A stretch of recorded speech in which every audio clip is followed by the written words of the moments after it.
One of the biggest questions people in the diaspora struggle with sometimes is, should they buy land back home or invest abroad first? So you finally have the extra money that you need, but now you are faced with the question, the big question, which you are struggling with. Should you buy land back home or invest abroad first? One of those decisions feels emotional, the other feels strategic. So which one actually builds wealth faster? This is one of the biggest financial dilemmas many diasporans face, because buying land back home,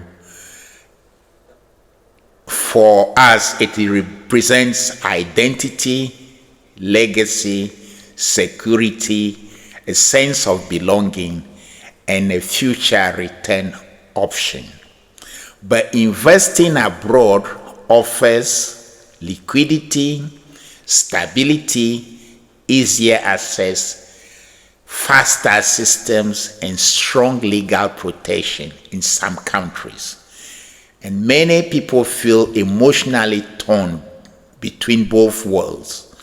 But here is the dangerous part. Some diasporans rush emotionally into land purchase without financial stability first. Others delay investing completely for years because they overthink every decision. Both extremes can be expensive, and unfortunately, many people only realize mistakes later. So, what's the good news? This decision does not need to be emotional. It needs to be strategic, because the smartest diasporans usually combine both approaches over time.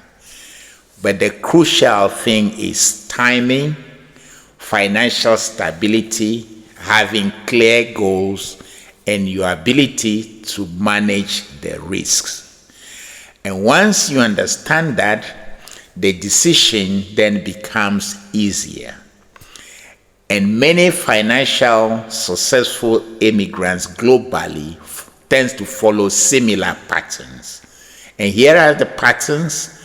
They stabilize abroad, they build savings, they reduce debt, and they have ability to increase their income.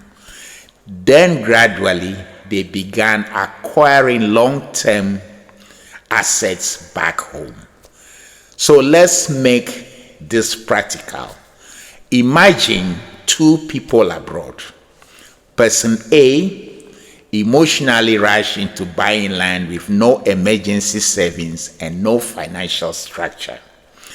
But person B builds stability first, then strategically buys assets gradually.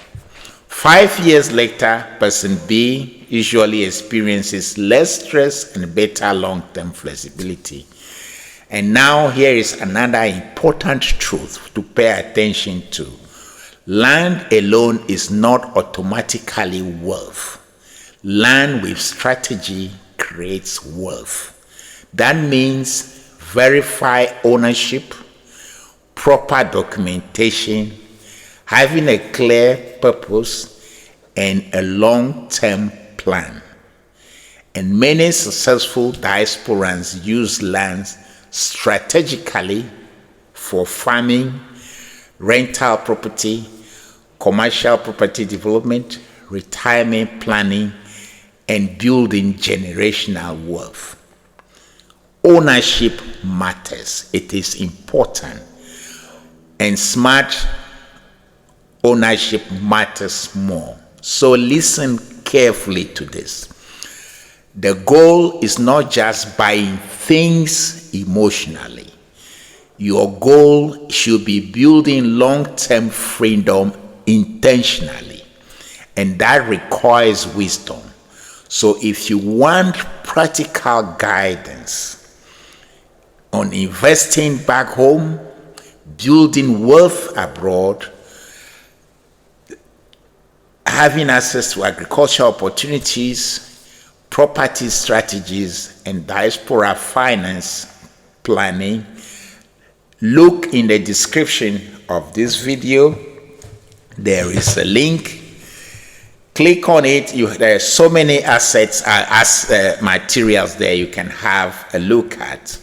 And also don't forget to subscribe to this channel and make comment. What will you choose? Buy land first, or you invest first abroad? Make a comment. Let's debate this. Thanks for watching this video, and thanks for watching.